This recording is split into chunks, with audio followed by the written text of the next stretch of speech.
Yo, what's good with you? Back in black with another Enlisted video. If you guys are new to the channel and you love shooting games just like me, make sure you aim for that like button and shoot that subscribe button as well. It'll help you find better teammates and improve skill-based matchmaking. At least I hope so. In this video, we're going to be doing a quick review and rating for the current Battle Pass weapon, namely the SCOTTI Naval rifle.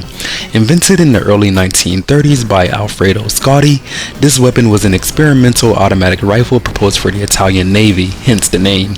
The purpose was originally for shooting at low-flying enemy planes, but the Italian Navy commanders concluded that belt-fed machine guns could perform the task much better, so the idea was eventually shelved.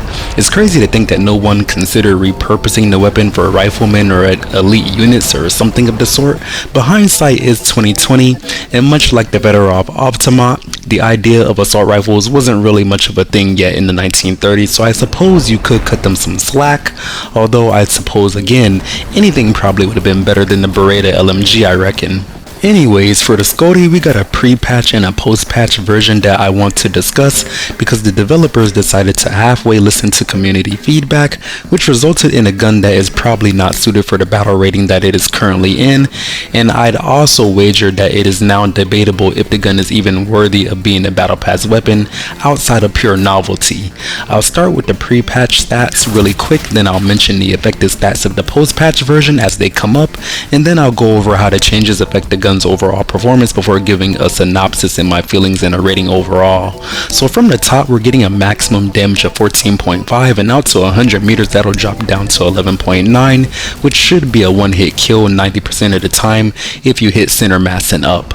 Bullet velocity is kinda on the lower side at 630 meters per second, and that can be felt in the game for sure.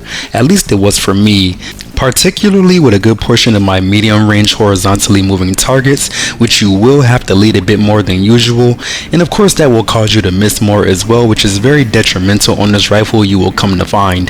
This circumstance makes you want to close the gap somewhat, but there is a couple of reasons I would recommend hanging back at medium to mid close range with the SCOTTI rifle instead. I will say my reasoning was a bit more justified pre-patch though, but one of the reasons is the old fire rate, which was set at a comfortable 570 rounds per minute.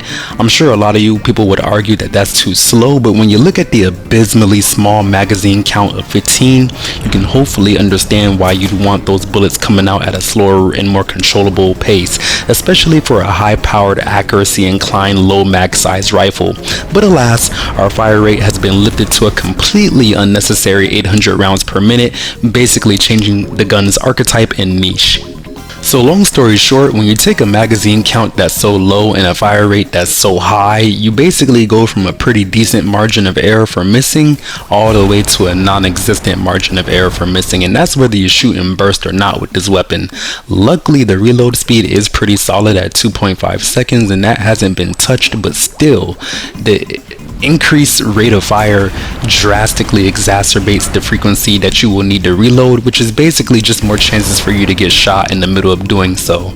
I suppose this would also be a great time to mention that the newfound issue of the excessive fire rate and the obvious issue of the small mag could easily be circumvented by putting the weapon in semi-automatic mode, which increases your accuracy and conserves ammo. But oh wait, the post-patch version took that away, so if you were a smart player who knows how to utilize different firing modes on your weapon, oh well. It's truly a shame because something else the semi-auto mode helped with is the shot deviation and the recoil. I'll admit the shot deviation did see an improvement going from 26 to 18, but I wouldn't say that that necessarily makes up with the newly presented cons of the weapon. We got some buffs and nerfs to the recoil. Vertically, we're going from 78 to 54, which is much better, I gotta say. Horizontally, we're also going from 17 to 12, which again is pretty cool, and I'm sure that was done to compensate for the removal of the semi-automatic mode, as I previously mentioned. But what's not cool, or what doesn't really make any sense to me, is the recoil control percentage going from 75 to 70. It is a nitpick, but if you're going to make us use full auto, why would you even bother making it, worse as far as controllability is concerned? All of these changes make me go from being able to get like 7 to 10 kills per mag all the way down to like an average of 2 to 5, which is very unfortunate to see on a weapon that's all the way in the final tier of BR5. Something that I've seen a lot on Reddit and on Facebook, and something that I wholeheartedly agree with, is the call for an increased magazine size. 15 honestly is just not it, especially if you're going to stick us with the really fast fire rate. I can kind of see how you're trying to force us into closer range or more medium range engagements, but I'm constantly reloading, which is really annoying when I would have just put it in semi-automatic mode otherwise. But again, you guys took that away. So if not a larger mag, at least bring back the select fire option. The last thing I wanted to mention that's pretty cool for this gun, and something that I saw just when I was reading up on it, is that some of them, well, they're all experimental, but some came with an anti-aircraft iron sight by default, which I think that would be pretty cool to see as well, just for clarity's sake when it comes to aiming. But yeah, man, this gun was definitely better before they changed it, and essentially they turned it into a close range reload machine when it could have been more of a all-arounder. Pre-patch I was feeling like a strong 8, but post-patch it's gone all the way down to maybe like a 5.5 or maybe a 6 if you want to be nice. But I do gotta ask, what do you guys think? These are just my personal opinions. I want to know if you guys would change anything, or do you guys think it's fine as it is?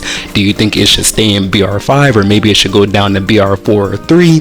Let me know down there in the comment section, and while you're down there, don't forget to aim for that like button and shoot that subscribe button as well. Hope you find better teammates and improve your skill-based matchmaking. And yeah, I will let you guys enjoy the rest of the gameplay and formulate an opinion if you have not done so already.